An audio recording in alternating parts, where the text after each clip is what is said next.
Hey guys, this is the world famous Kailasa Temple at Ellora, and let's look objectively into who could have built this amazing structure.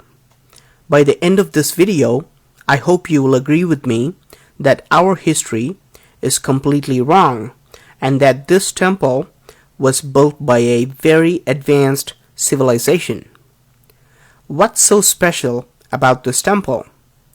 This temple was not constructed by adding stone blocks, but an entire mountain was carved to create this temple.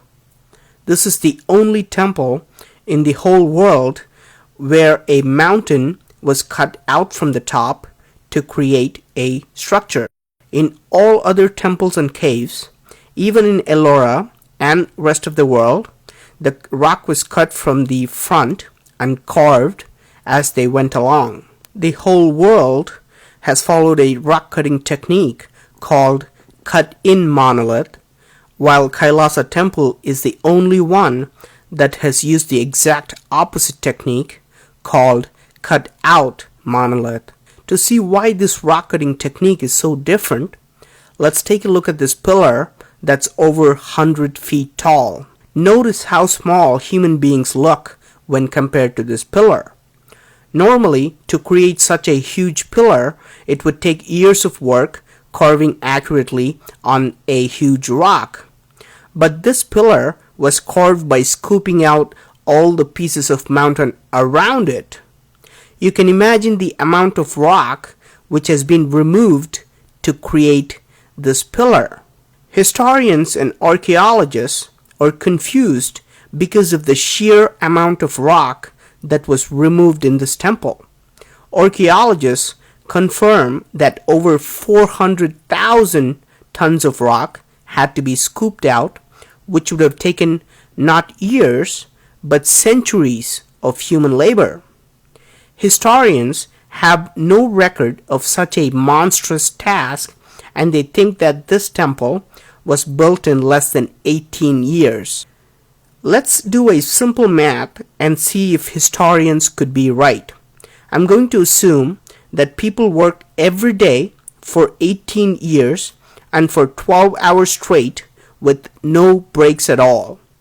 I'm going to ignore rainy days, festivals, wartime, and assume that people work like robots ceaselessly. I'm also going to ignore the time taken to create intricate carvings and complex engineering design and planning, and just focus on the removal of rock.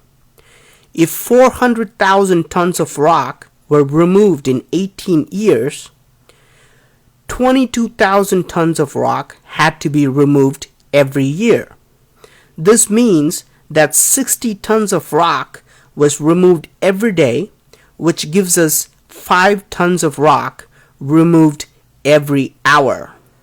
I think we can all agree that it's not even possible today to remove 5 tons of rock from a mountain every hour. Not even with the so-called advanced machines we have. So if it's not humanly possible, was it done by humans at all? Was this created with the help of extraterrestrial intelligence? Now, forget about creating such an extraordinary structure. Can human beings at least destroy this temple? In fact, Aurangzeb, a Muslim king, employed 1,000 workers to completely demolish this temple. In 1682, he ordered that the temple be destroyed so that there would be no trace of it. Records show that 1,000 people worked for 3 years and they could only do a very minimal damage. They could break and disfigure a few statues here and there, but they realized it's just not possible to completely destroy this temple. Aurangzeb finally gave up on this impossible task. Note that this attempted destruction is very similar to another mysterious structure called the Menkaures pyramid in Egypt. Another Muslim ruler wanted all the pyramids to be destroyed and started his work from the Menkaures pyramid. After years of trying, he was only able to make a small dent on the pyramid. He gave up too. Were all these indestructible structures around the world created by extraterrestrials? Is that why human beings are not even able to destroy them? In fact, archaeologists agree that Kailasa Temple was created before any other temple in the Ellora cave complex. Could this have been built centuries before human beings started carving other temples nearby? Is this why the architecture, the design, and the size is so much better and bigger than other temples?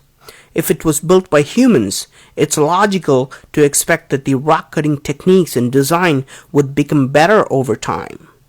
People would gain more experience and knowledge and make better structures in the future.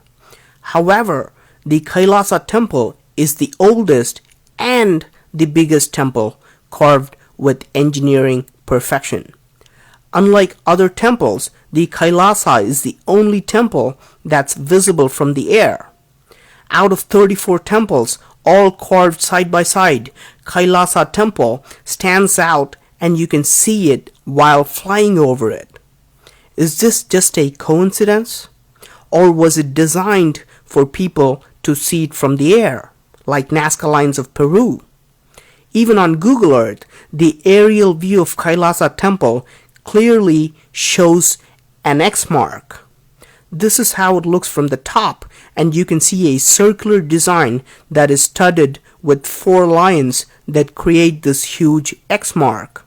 Was this created as a signal for extraterrestrials who can spot the location while flying? Unlike other temples of Ellora, notice how well its rectangular design is oriented with all the 4 directions. Its entrance faces perfectly to the west.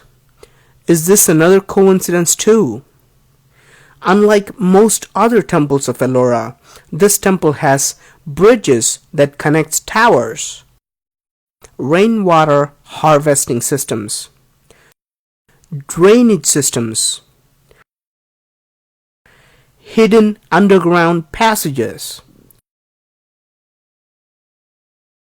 secret peepholes that can show people walking in,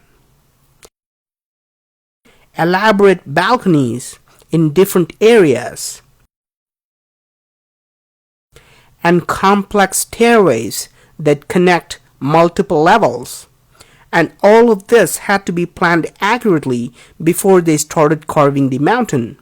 For example, you cannot carve these 2 structures separately and then decide to build a bridge later. No connecting rocks or external rocks were used at all, and everything was carved perfectly from one mountain.